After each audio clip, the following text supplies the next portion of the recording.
You know what I mean, bruv? Like I was in the streets and I had no quid in my pocket, bruv.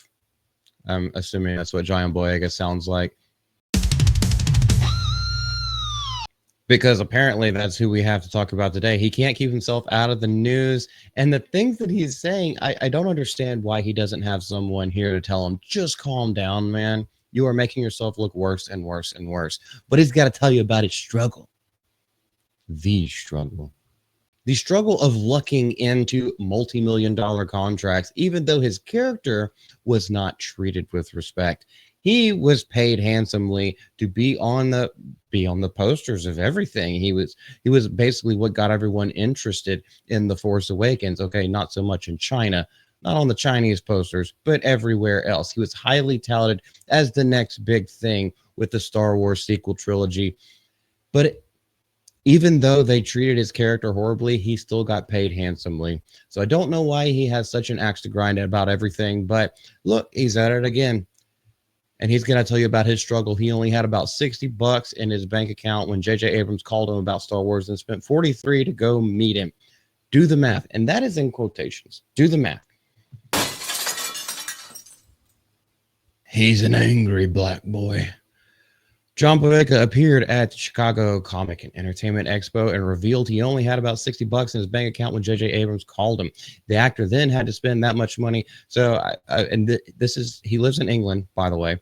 So this is probably, he didn't get the Lyft. He got the Uber because he was trying to save money on that and get there faster than possible. Meaning Boyega had more or less $17. Oh my gosh, did these people not do math either? When he got the confirmation. Now, he didn't go to this meeting knowing that he was going to get confirmed for anything, but you kind of need to know, like, hey, I'm in your neck of the woods. We've been in talks, at least, you've been auditioning for this stuff. The director of the film that you are auditioned for is in your city and wants to have a meeting with you. And he says it's urgent. What do? Of course you drop everything. And why do you bitch about it whenever what came to fruition because of that? I've been auditioning for so long, so I felt like he kind of took away my dignity a little bit. How did he take away your dignity? By calling you and asking you to meet at a restaurant. He didn't know you were poor, but I guess everyone had to know now. Well, you're not poor anymore, so like, is this why you finally feel like you have a voice? I decided to pretend as if I was busy, Oh, that works when you're trying to get a role in Hollywood and especially a very big budget movie. Yeah, I just could pretend like I don't have the time for it. That's what you do to women at the bar that you want to sleep with, but you don't want to take home to meet your kids. And when you actually have nothing to show for it, when you finally get them and walk them out to the car and you're driving a fucking jalopy, then they leave you. You don't do that. You jump at the chance. But always keep a head on a swivel. I got other stuff to do, JJ. He tells him, and JJ said to him on the phone, "Where are you?" And then John Boyega says, "I'm at this art show in Greenwich, mate." He's at an art show with $60 in his pocket, and that's the only thing he had. Really? You serious, bro? Seriously? You serious though? I don't believe this 1 second. I'm very, very busy. Where are you? He goes, "Well, I'm in Mayfair at a restaurant. I need to talk to you now, and we'll talk about something important." So he's like, "Okay, I'm gonna be right there."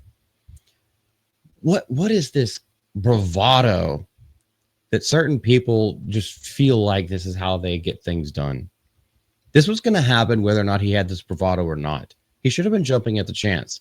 And maybe this, I guess, latent rage or like internalized rage and a whole bunch of other things that have been force fed to you through Hollywood has like kind of exacerbated it all. It's okay to grow up poor, but you know what? You grow up poor, you're always looking towards the top. You tried to go to Hollywood, bro, and you made it. So obviously you were looking towards the top and you knew it took hard work, dedication, and knowing the right people. You have some of the right people calling you and you just want to like, nah, I didn't work for this. So take a rain check on this one. I just don't understand that mentality. It's so fucking retarded. But then again, so is John Boyega. So he goes in, each step he took, he was nervous. Oh, he was nervous now. He could talk his shit all over the phone. He could do that all day. But when he actually had to show up, well, now he's pissing his britches. And I was like, okay, cool. JJ is a phenomenal, nice guy. Sure, to your face. And he's not a phenomenal and nice guy to the franchises that he gets put in charge of because he absolutely date rapes and fucks them. If he was to tell me I didn't get the part, he would still feed me. And so we sat down, and JJ said, "Thank you so much for coming back. I know we've kind of strained you with this amount of auditions because they want to get the right people." These movies made over $1 billion, most of them. I think Force Awakens was like $2 billion, and then $1.5 billion for Last Jedi, and then just under $1 billion for Rise of Skywalker. This is a lot of money they're putting in, and you're basically a no-name person at this point. You've been in Attack the Block, and I think nothing else of value and of note.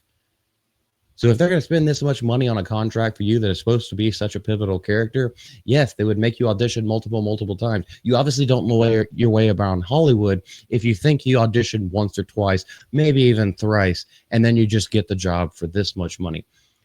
But JJ is just kind of calming down. I know we've kind of strained you with this amount of auditions. And at that time, Boyega took it upon himself to try and get another audition. Go like, JJ, please, look, I can audition again. I'm not going to say that. And whatever he goes is like, you're in Star Wars. And then he froze. Like, I even noticed how many sugar cubes were in this very crushed little cup that was on the table. Because, of course, as a Brit, he drinks a little tea. Everything felt very surreal. And then this just puts the Star Wars stamp on it. Lawrence Kasdan walks out and he said, "Kids, this movie's going to change your life." So why, in my opinion, why the hell are you selling this sob story? I know what it's like. I know what it's really about. It's not really about having a heartfelt moment with the audience. All right. And yes, this is speculation, so I shouldn't say that I just know what it's actually about. The reason why he's doing this is he's trying to paint himself in a way where he was the victim, he was the cool guy, and then he'd always been taken advantage of, and this was his big shot. But the thing is, he got that big shot, and he lashed out at the fans, not at the people who gave him this big chance, and then they squandered his character. He's mad about that, but he's mad that the fans didn't like what they did to his character. He didn't like what they did to his character, but he just took it out on people who were lesser than him, to put it in a certain way. He just needs to get out of the spotlight, in my opinion. You know, go play some golf. You don't do that. Go play some footy in the odd. Go do whatever. Go drink some more tea and crush those sugar cubes next time. Just relax, bro. In one breath, you're berating fans. And in the next breath, at something that was probably sponsored, I got paid a lot of money, so that's why you went and go and did it. Now you're trying to say, like, oh, let me have a heart-to-heart with the fans. So maybe they'll like me again. I see right through it. And it's no big deal. But anyway, this is Multi. Y'all have a great day, and we'll see you later. Bye.